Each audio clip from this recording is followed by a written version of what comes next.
Hey, do you ever feel like confidence is something that other people have, but not you? Trust me, I get it. I grew up painfully shy, and I wasn't born with the confidence gene. But I learned that confidence isn't something you're just given. It's a skill you can build. In part one of the Confidence Chronicles, I share the personal stories that shaped my journey from shy and insecure to shining in the media world. Come on, let's get into it.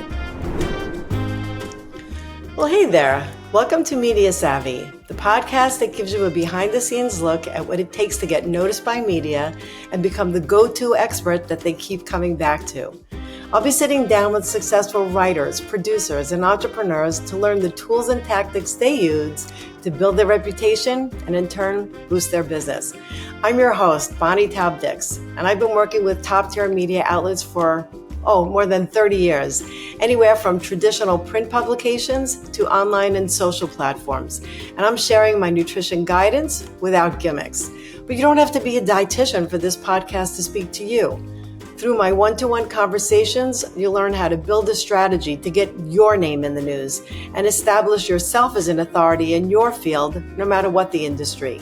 With Media Savvy, I'm on a mission to inspire, motivate, and empower you to have the confidence and tools you need to shine in the spotlight.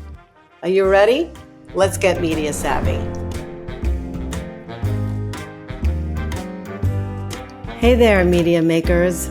Welcome to another episode of the Media Savvy podcast. I'm your host, Bonnie Taub-Dix, and today we're diving into a topic that I never would have guessed would be the most common problem that my private clients complain about, and it's confidence. Well, actually, it's a lack of confidence that troubles them.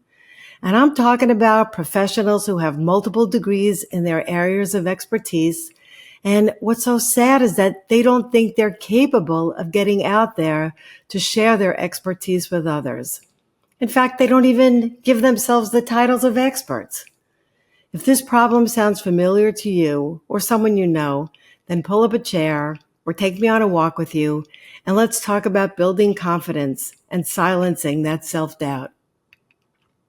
First of all, don't assume that confidence comes naturally to seemingly confident people. Confidence building is a skill that you are capable of mastering, but like any other skill, you need to practice. And believe me, I've been practicing for years. I grew up so shy and I wasn't born with the confidence gene. My father didn't finish high school. My mother only finished high school. And out of 4 of us, my sister was the only one that went to college to become a teacher because that was a safe job in those days. No entrepreneurs, no guest speakers, no authors, and we never had any conversations about confidence building. I was so lucky that my parents always showed me unconditional love, but I had to carve my own path to help me overcome a negative self-image. And I truly don't know what drove me to seek out professional, financial, and of course, personal success, but I don't know, perhaps it was a course of events or something inside me that helped me ditch some insecurities and discover some confidence. Maybe it was actually doing it that made me do it. For whatever it was, I know that sounds easier said than done, but you could make it happen just like I did. For those of you who know my work over the years, especially when it comes to working with media, you'd surely think that I was outgoing, uninhibited, self-assured, and a confident person. But let me tell you, friends, even the most seasoned, popular people suffer from imposter syndrome and get the jitters, especially before a big event, just like me and perhaps just like you. So let me share a few personal examples with you that might surprise you, and then we're going to pull it all together at the end with some of my favorite confidence-boosting tips. Okay, in 2nd grade, Mrs. Schneeberg's class, we all painted giant pictures and they were displayed all around the room.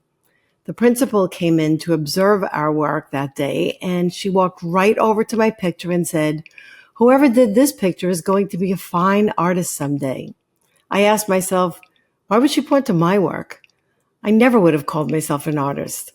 But it was clear that her words gave me the confidence to keep on painting. And although it took many years, I finally awarded myself with that label. Well, sort of rewarded myself with the label. Till this day, I am still painting and my work hangs all throughout my home. So thank you, Mrs. Schneeberg, wherever you are. I needed that validation. But I will admit that there are still times when I struggle with actually calling myself an artist, especially when I compare myself to others. And you know how dangerous that comparison game could be. We'll talk more about that in a bit. But being talented alone did not give me confidence.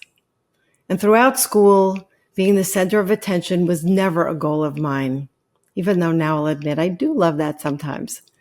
I remember getting up in front of a classroom in speech English in high school, and I actually had to make believe that no one was in the room so that I wouldn't worry about what my classmates would think of me.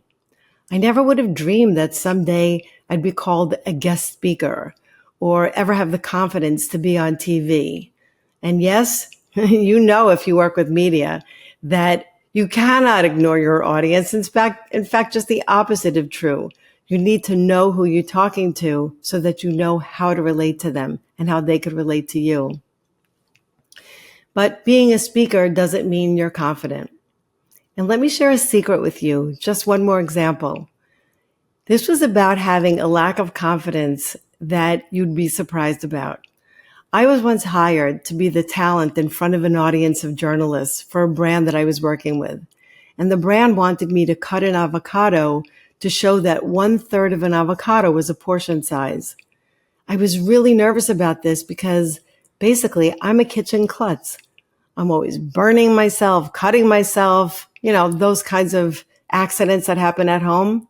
So what I did was I got to the room where I was presenting earlier than anyone else, and I cut the avocado ahead of time, cut a third out, and I slipped that section back into the avocado and smoothed it over so that when I actually did have to cut it, it looked like I was actually cutting and slicing into it instead of possibly slicing into my finger during that demo. In this situation, the lesson here is to try to do whatever you need to do to make yourself more comfortable and confident whenever you can. And it's always a good idea to become familiar with the physical environment of a room before you give your presentation. And here's just one more personal story that you'll be surprised to hear about, but that you'll relate to, or you might relate to, especially if you're a writer. So I've been writing throughout my entire career, but since my bachelor's degree was in clinical and community dietetics and my master's was in nutrition, I never called myself a writer because I did not major in journalism. Truth be told, I never even took a journalism course. I'm not kidding. Never.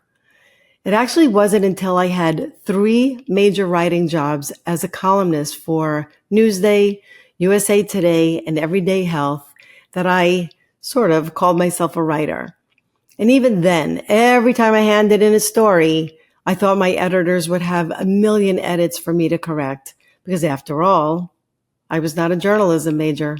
But they barely made any comments to my work, and I continued writing for each of those placements for years. So now I've shared a few personal stories to show you that confidence doesn't come naturally for everyone, and my own journey was filled with self-doubt and insecurity. But here's the good news. If I could build confidence from where I started, so can you. It's not about having the perfect circumstances or being born with certain traits. It's about learning and practicing. So now let's take a shift from my story to what you could do to build your own confidence, starting with some practical, actionable tips that you could start putting into practice today. I am not kidding. Today. Okay, so here are 5 powerful ways that you could boost your confidence without needing to see a therapist. You ready? Okay, here we go. First of all, number 1 is embrace your own unique journey. Don't shy away from your background or experiences. Your path is what sets you apart, so use it as a foundation for confidence. Just like I had to learn how to accept my non-traditional route to becoming a speaker and a writer, you too can own your own journey and draw strength from it. If you talk about what you know, you will always know what you're talking about. This is number 2. Don't try to be someone else. Oh, sure, it's okay to emulate someone or to admire someone else's work or words and use their style as a guide for inspiration. But just as I shared my stories with you today, you have your own stories and experiences. So talk about what you know. Confidence comes from authenticity. Whether in conversations or presentations, focus on what you know and what you know well and let that guide your communication. When you're grounded in your knowledge, then self-doubt will fade. Trust me, it will fade away because you will know that you have earned your expertise. Okay, number 3, this is a big one. I'm still learning this. You need to ditch what I call title trepidation. So why am I trying to say this here? It's whether you're an artist, a speaker, a writer, a photographer, an expert, an author, an influencer, and we'll get into that last one soon. These are labels we're afraid to give ourselves because we don't believe we deserve them. Why are we hiding from these titles? Influencers are out there acting all media savvy about whatever topics they want to dish on, especially when it comes to nutrition and diet topics. And I'm sure you especially see this on social media, even when they don't have degrees. And too often they don't even have the facts to back up their claims, right? You know what I mean? They're not afraid to get in front of the camera or stand at a podium or speak on a podcast. They may not have any official qualifications, but damn, they have confidence. You need to own your own titles and claim your expertise without waiting for validation from others. Confidence comes from accepting and stepping into those roles, even when you feel unsure. Number 4, you need to get off that comparison roller coaster. You'll always find people that will be doing things better than you. That's a fact that you'll have to live with. But there are also so many people out there that don't know as much as you know, and they really, really need your help. One reason we struggle with insecurity is because we're comparing our behind the scenes lives to everyone else's highlight reel. We compare ourselves to others instead of comparing ourselves to ourselves. And here's what's so unfair about that practice. We compare our worst selves to their best selves. You're comparing your problem to someone else that you assume has it all figured out. Yeah, they look like they have the best clothes. Their kids are the best behaved. They know how to make the best food. Their houses are always the best and so clean. But you know what? You could never win in that battle because you're not really comparing yourself to them. You're comparing your weakest, most vulnerable side to their strongest side. We only see their polished traits. They are not showing us their insecurities, their baggage, their multiple takes of their posts. They're not showing their past or what they're not good at. We don't actually know a lot about the people we compare ourselves to, do we? So if you want to spend some time wisely and gain confidence and success at what you really want to accomplish, it's best to learn a little more about yourself before you waste time and focus your energy on someone that may just be an illusion.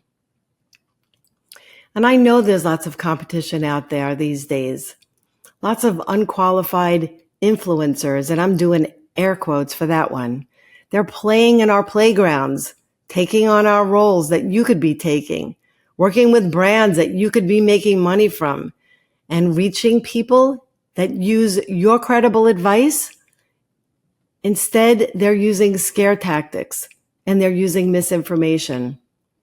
Remember that you're not just an influencer. You're an expert with influence. And you are more than an influencer. You are an expert. It took you years to build your knowledge, get through your internship, get continuing education credits, pay for school, gather your expertise, way beyond that time that it would take someone who does not have your expertise, who just might be good at Canva, creating a reel or an Instagram post and dancing around and pointing in the air. They may know how to make better artwork, but do they know more about your profession than you do? So what is it then that actually intimidates us? There's a greater chance when you compare yourself to people who you think have it all figured out. And instead, you should focus on your own progress and celebrate the small victories along the way.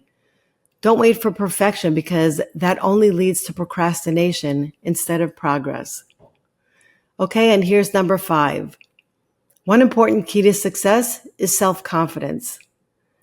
An important key to self-confidence is preparation. That's what Arthur Ashe said, and he was so right. Whether it's getting familiar with a room before a presentation, or practicing something new in private in a mirror, or taking control of the little things that could ease your nerves, you need to do these things. Like my avocado trick, find small ways to make big situations less intimidating. Your goal here is to create a comfort zone before any challenging situation. You may have heard me mention this on other shows, but one thing that I like to do before a big interview, especially if it's a TV show or a podcast, is that I like to research the answers to 5 of the worst questions I could possibly be asked. This really helps me to squelch some of my worst fears. Well, anyway, guys, to wrap it up, here are a few things that are important to keep in mind. Remember, confidence isn't something you're born with. It's a skill you can learn and strengthen over time. Just as I've shared today, even those of us who appear confident have all faced insecurities and challenges, and we still keep facing those things, especially the more high level and top tier we go. The key is to keep practicing, keep showing up, and never underestimate the value you bring. You have unique experiences, knowledge, and a voice that deserves to be heard. Remind yourself that confidence is not something that you just wait for. It's something you actually create. And why is this confidence boosting talk all worth it? Because when you're confident, you wear the title of expert.